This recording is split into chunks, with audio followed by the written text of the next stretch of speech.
Hello, I'm Yan, your friend from Canada. The Canadians have done a great job in flattening the curve in the past 4 months. When we're looking for different ways to reopen, will the lessons we learn from history help us predict the future? Is this crisis a different one? Today, let's read the second part of the news story. We started on July the 20th, 2020. And we will also learn some new words from this part of the story. The 2008 financial crisis was staggering in its size and scope at the time, but by comparison, it was a fairly simple crisis to manage. Policymakers took action to prop up financial infrastructure, leaned on traditional stimulus programs to get people back to work, and lowered interest rates to encourage consumers to borrow and spend. It may be daunting and disheartening to imagine the many ways in which the recovery can derail, the ways in which the outbreak may linger and dampen economic growth for a longer time than we initially thought. A market strategist has one caveat to all the worst-case scenarios: humans have an innate desire to get back to something they recognize as normal.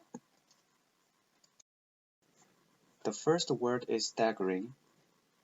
It is an adjective, meaning very large or shocking. A staggering crisis is a crisis that is large in size and is shocking, and the verb form is stagger.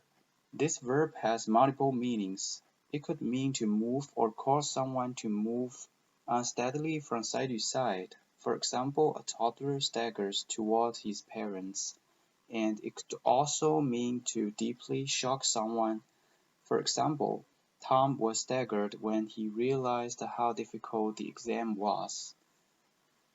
The second word is prop. This is a verb meaning to support something. The policymakers took action to prop up financial infrastructure. In other words, they acted to support financial infrastructure. The third word is disheartening. This is an adjective. Its verb form is dishearten, meaning to cause someone to lose hope. For example, Tom was disheartened by the difficult exam. The adjective disheartening means discouraging. The image of how recovery may not work can dishearten people. It is disheartening. The fourth word is derail. This is a verb. It means to leave the tracks just like a train, or cause a train to leave its tracks. A recovery derails. In other words, the recovery fails. And we can also say the recovery can be derailed by a second outbreak of the virus. The fifth word is caveat. This is a noun, meaning a warning. For example, the city is going to reopen with a caveat that there might be a second outbreak of virus. The sixth word is innate. This is an adjective, meaning naturally existing or born with something. For example, Tom's innate musical talent helped him get a part-time job as a DJ at a nightclub. This concludes today's episode. The above story is adapted from the second part of a news report titled VW or L. Here's what kind of shape Canada's economy will be in coming out of COVID-19. It was written by Peter and published by CBC News in May 2020.